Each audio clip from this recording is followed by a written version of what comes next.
I've been wanting to start this, but life's crazy. So I thought it's very fitting for us to just do it in the car. We just dropped off the girls, and it's Okay. Go ahead. I'm ready. I'm so excited that this is the first one. It's not going to be about a big story. It's not going to be anything crazy. It's just going to be scratching the surface. But I'm excited that I get to share it with you. Okay. Okay, you ready for my first question? I'm ready. Okay. See what you got. Okay, how do you feel about building your career and building our family at the same time? Do you think it shaped you as a person or maybe as a pilot?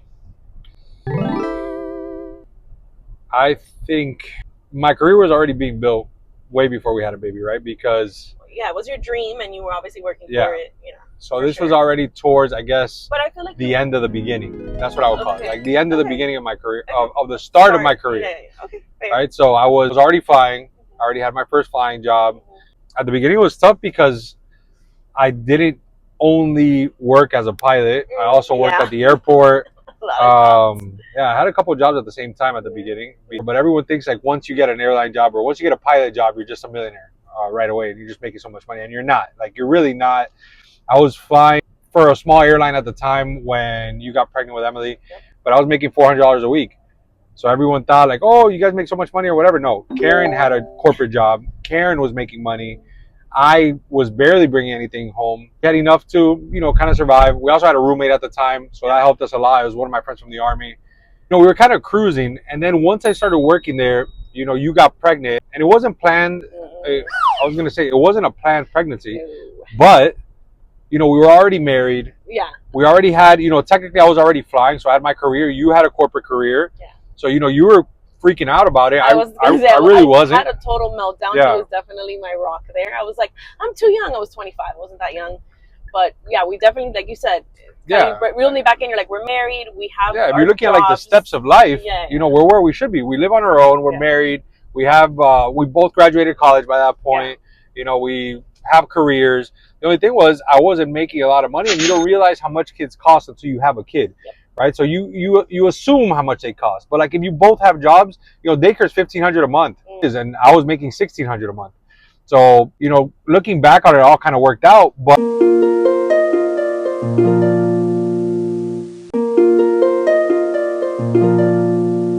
to kind of put it all and make it like a shorter answer, what it shaped me is like, how did it shape me? I think it just pushed me that like I need to get farther into my career faster.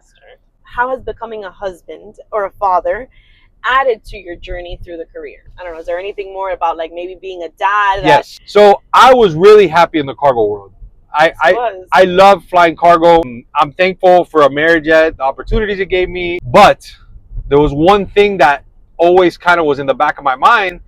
When I would see, my minis or my kids at the house, I always wanted them to see what I do. I think it was so nice, like as a kid, and seeing the pilots. And when I flew the private aviation, the corporate aviation, Emily won't remember it, but she was a baby. Yeah. I would take her with me on the airplane sometimes, and she got to fly in private jets a couple of times, and I thought that was so cool.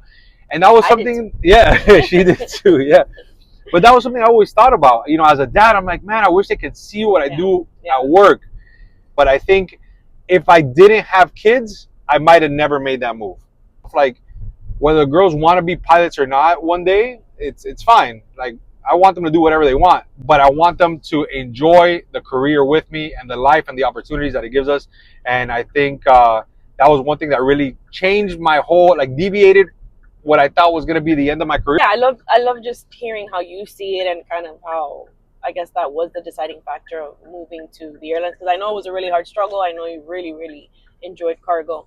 But yeah, I think it was having us with you along the journey, which is nice. And I love watching the evolution. My last question. Okay.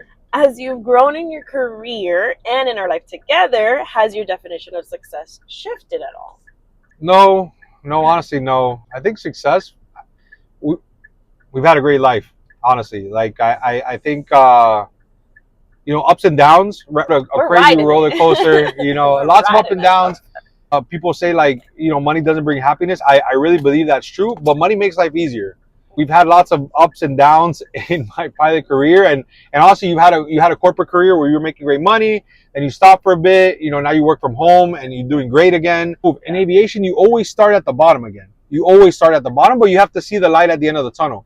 I see the light at the end of the tunnel, and it's not that far away at American Airlines. Thank God, with the amount of hiring that all the big airlines are doing right now, it's not too far away. We have a great contract. The money will come. But I think for me, success is being able to do whatever we need to and throw in a sprinkle, and not even a sprinkle, a lot of what we want to do without worrying about it financially, or just because we can. Yeah. And now that I have kids, it doesn't just include being able to buy whatever me and Karen want or do whatever me and Karen want. It's the girls. It's giving them the best education. We talk about get tutors, private classes. Like I want to give them the best possible chance for them to have success, to have the career they want, and hopefully we're successful enough that maybe the career they want isn't the best paying career, but they can do it. Yeah. They can do it because it makes them happy. So I think I would feel very successful when my kids can do that. Because my biggest fear in life, and I see so many young kids, in their teens, that they're just like, no, I don't want to do anything. Yeah, so I think the important thing now is like stimulating them, right? Yeah. Like giving them all the extra classes, whether the girls, I think the biggest thing here is time. So we're trying to find a balance of like, how do we get more time, but give more time to the girls too, in the sense that the girls want to do ballet, gymnastics, piano classes.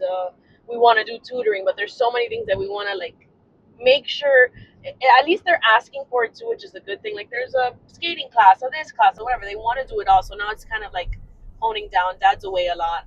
It's just me. How do we get to a place where we can expose to all these different classes, experiences, whatever it is, to see if it stimulates. Maybe they want to become a figure skater. I don't know.